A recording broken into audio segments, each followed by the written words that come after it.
documentados en Hechos capítulo 20 a partir del verso 29. Yo estoy convencido que después de mi partida se van a levantar entre ustedes lobos rapaces que harán un grave daño al rebaño, y de entre ustedes mismos se va a levantar algunos que comenzarán a hablar cosas perversas y dañinas. En otros lugares, Pablo anticipa sobre qué temas se van a levantar falsos maestros deseando cosas perversas y dañinas.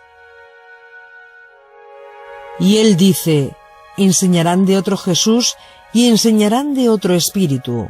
La interpretación de Pablo por parte de esa escuela que surge con potencia 30 o 40 años después de su muerte, interpreta a Pablo de una manera no totalmente correcta. Entre los discípulos del Yeshua judío no existió ese problema. Surge de esta manera, hacia finales del primer siglo y principios del siglo II, un Jesús griego, diferente al Yeshua judío. Ese otro Yeshua, el Jesús griego, el Jesús interpretado con el helenismo, mientras que tuvo la ventaja de ser escuchado y entendido por la mayoría del mundo que hablaba griego, para entonces tuvo la desventaja de una mutación de mentalidad, una mutación de conceptos y de alteraciones biológicas serias. Pero el mundo de Yeshua fue el mundo del judaísmo. El mundo de los judíos seguidores de Yeshua fue Israel. Sin embargo, la teología cristiana que surge después de la muerte de los apóstoles ya no tiene ni a Israel ni al judaísmo como su entorno, sino un ambiente, una lengua y una mentalidad diferente. Ese cristianismo tenía la influencia de la religión de los paganos y la influencia de la cultura griega, que dominaba el mundo antiguo, a pesar de tener al Imperio Romano controlando su política. Ellos tomaron las historias orales que recibieron de Yeshua, por parte de los seguidores judíos de Yeshua, y poco a poco la fueron adaptando a su mentalidad, a su cultura y a su teología. El Jesús de Juan es una reinterpretación. El Jesús de Juan está hecho para corregir a Marcos, Mateo y Lucas. No podemos obviar la historia. Los primeros discípulos de Yeshua fueron judíos y exclusivamente judíos. Poco tiempo después, esa fe judía del Nazareno se extiende más allá de las fronteras ideológicas y geográficas de Israel. Específicamente en Antioquía de Siria, alguien en la ciudad, y se desconoce quién, inventó el nombre de cristianos, derivado del griego, no del hebreo.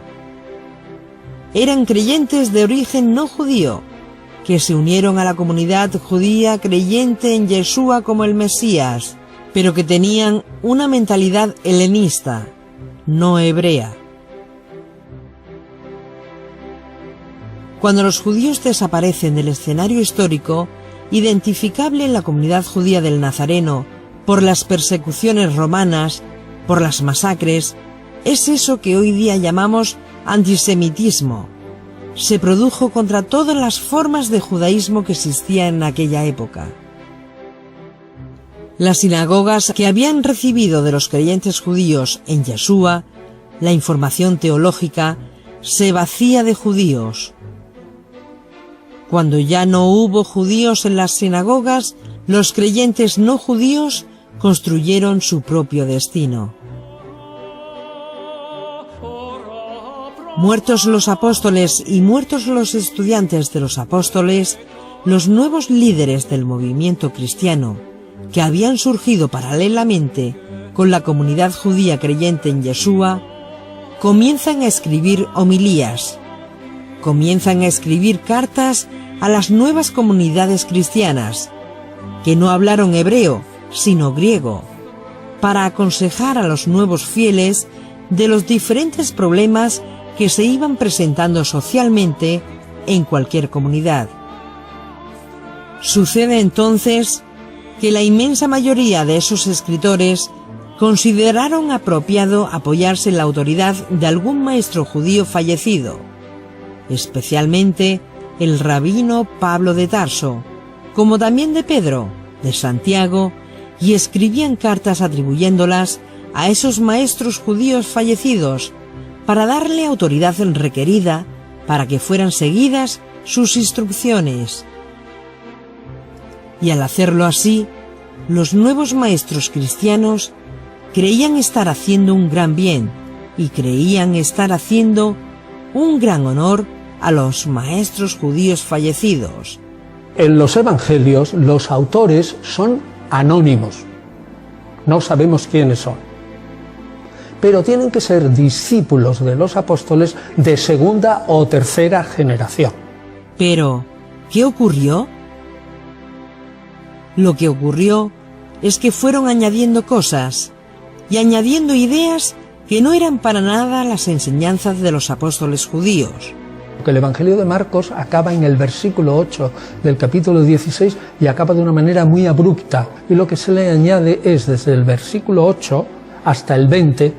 En el siglo II se le añade un final de 12 versículos, que ese ciertamente es falso. Los nombres aparecen a mediados del siglo II, es decir, aproximadamente 100 años después de que fueran escritos esos textos. Por lo tanto, son nombres de tradición. Para nosotros, hoy día, en el siglo XXI, tal práctica nos parece no seria, pero no era así en el mundo antiguo. No era así en la cultura helenista, que apoyaba la idea de atribuir a los muertos los nuevos escritos para darle autoridad.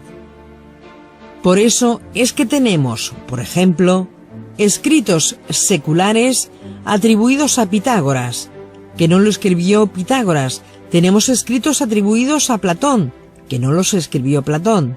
Tenemos escritos de Hipócrates, que no los escribió Hipócrates. Para los griegos antiguos era un honor escribir en nombre de su maestro fallecido. De modo que para nosotros esta costumbre ahora parece algo terrible y lo identificamos no como otra cosa que con una falsificación. Los antiguos griegos lo tenían como una práctica común. Cuando la segunda carta a los tesalonicenses, el rabino Pablo escribe: que no seáis sacudidos fácilmente de vuestro modo de pensar, ni os alarméis ni por espíritu, ni por palabra, ni por carta, como si fuera mía, como si fuera nuestra, en el sentido que el día del Señor ha llegado. Claramente podemos observar que ya desde los días apostólicos, y el mismo Pablo de Tarso lo decía, existían enseñanzas orales, supuestos oráculos en forma de profecías y cartas, que llevaban la autoridad a los apóstoles, pero que no fueron escritas por los apóstoles. Y en esas enseñanzas orales, y en esos oráculos y en esas cartas, introducían enseñanzas que no habían sido dados por los judíos creyentes en Yeshua. Más tarde, no solamente ocurrieron estas cosas con las cartas apostólicas, sino que se introducen cambios en las enseñanzas de Yeshua y en los dichos del propio Yeshua. Existen incluso estudios de cómo, sobre el texto que nosotros reconstruimos originalmente, los copistas lo modificaron en un sentido herético o en un sentido ortodoxo. Cada evangelio tiene una historia compleja de su composición, sobre todo el de Marcos y especialísimamente el de Juan, en el que intervinieron muchas manos y que se fue formando lentamente. Y del Evangelio de Marcos sabemos que hubo 2 o 3 ediciones. Es decir, se tomaron los escritos originarios y comenzaron a editarlos y a hacerlos más accesibles a la realidad de la cultura helenística y romana en las cuales ellos vivieron. Y estos cambios se notan ya en algunos manuscritos griegos del Nuevo Testamento, donde editores cristianos posteriores editan el texto para hacerlo más accesible a su mundo, y para hacerlo más accesible a su cultura, sin darse cuenta que al hacerlo así, se estaban alejando del mundo judío. Lo que predicó Jesús está recogido en los evangelios, pero reinterpretado también. Lo que hay que hacer es quitar la reinterpretación y dejar los dichos y hechos de Jesús reducidos al esqueleto. Un ejemplo simple de los muchos que existen, Marcos capítulo 10, verso 22, de un texto griego que fue conocido en aquella época a partir del siglo II, dice lo siguiente: si la mujer repudia a su marido y se casare con otro, comete adulterio. Esas palabras nunca pudo haberlas pronunciado Yeshua, jamás pudo haber pronunciado semejante barbaridad, porque la ley judía solamente permite al marido dar carta de divorcio. La reinterpretó siempre en un sentido fariseo y en muchos casos con una mayor dureza, mayor exigencia, por ejemplo en el divorcio, y lo interpretó unas veces al estilo de la rama más dura de los fariseos, otras veces al estilo de una rama más suave y otras veces incluso al estilo de los esenios. Una mujer nunca da un get, solamente el marido da el get. Y solamente el marido puede pagar la multa establecida en la ketubá. Ninguna ketubá, ningún documento matrimonial establece la posibilidad de que la mujer pague a un hombre una multa para divorciarse de él y casarse con otro hombre. ¿Cómo podría un rabino del siglo I decir semejante disparate halágico? En el mundo judío esto era una imposibilidad, pero en el mundo no judío, en el mundo romano y de acuerdo al derecho romano de la época, la mujer sí tenía el derecho de dar una carta de divorcio. ¿Qué hicieron los editores que copiaron el documento original de Marcos? Lo editaron para que sus creyentes romanos y griegos pudieran tener algo mucho más accesible, poniendo en los labios de Yeshua algo que lo presenta ante la comunidad judía como un rabino hereje, un rabino que rompe con el judaísmo y que se aparta de la fe judía.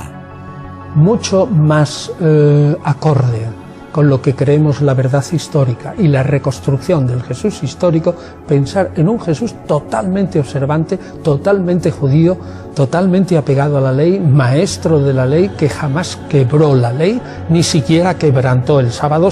Esta imagen de un Yeshua que rompe con el judaísmo y que cree algo diferente al judaísmo, el cristianismo, es la piedra de tropiezo más grande que existe y que tiene el pueblo judío actual para considerar seriamente a Yeshua. Jesús, en una palabra, fue tan judío que no intentó fundar cristianismo ninguno. El momento ha llegado para que esta piedra sea removida y el Yeshua judío, un judío que está en línea con la Torá, con los profetas, con Moisés, sea conocido en nuestra generación.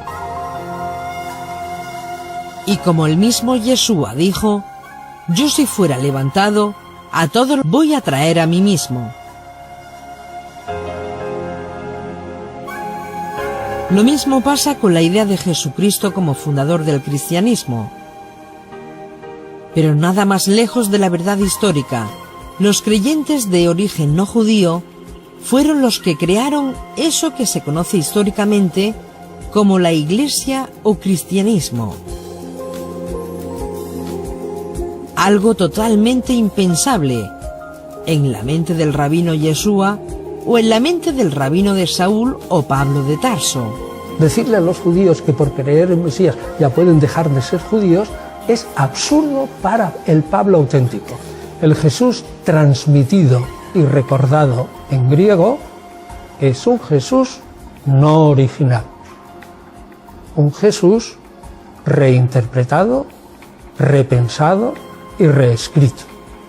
El texto que dice, tú eres Pedro, y sobre ti edificaré mi iglesia, es evidentemente un trabajo editado de una teología cristiana, información para vender la idea de que Yeshua es el creador del cristianismo, de la Iglesia, y que Jesús se separó del judaísmo y creó un nuevo Israel.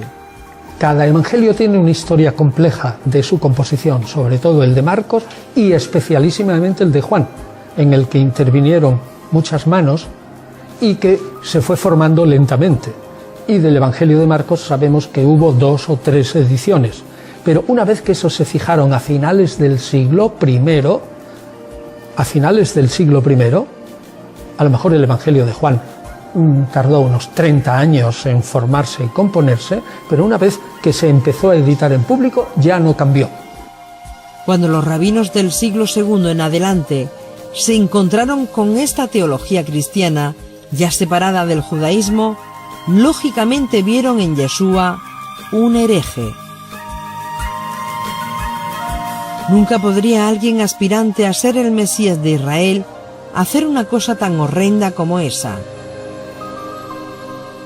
La diferencia académica entre el Yeshua de la historia y el Jesucristo de la fe es el resultado de un proceso de mutación cultural que se da en el mundo no judío, cuando los creyentes de origen helenista van adaptando más y más la figura rabínica de Yeshua a su mentalidad, a su filosofía y a sus costumbres culturales.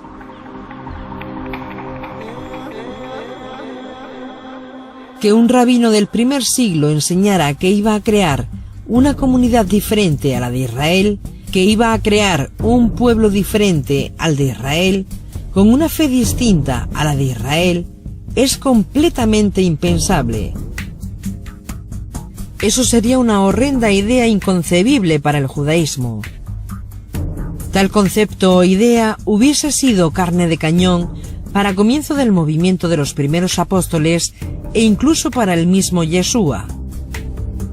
Lo que fue horrendo para los judíos del segundo siglo fue el ajuste cultural de los griegos de segunda y tercera generación después de Yeshua.